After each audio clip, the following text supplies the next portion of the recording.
વિદ્યાર્થીઓની સુનાવણી કરવામાં આવી।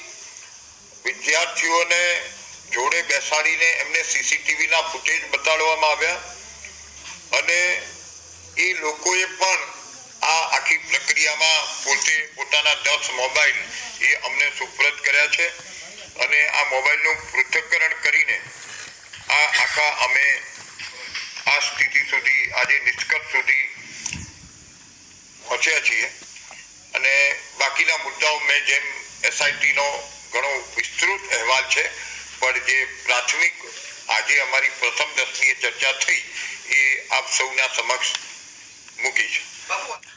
તો આતા પ્રદીપસિંહ જાડેજા બિન સચિવાલયની પરીક્ષા રદ કરવામાં આવી છે અને એ જ સંદર્ભમાં કચ્છથી જોડાઈ રહ્યા છે।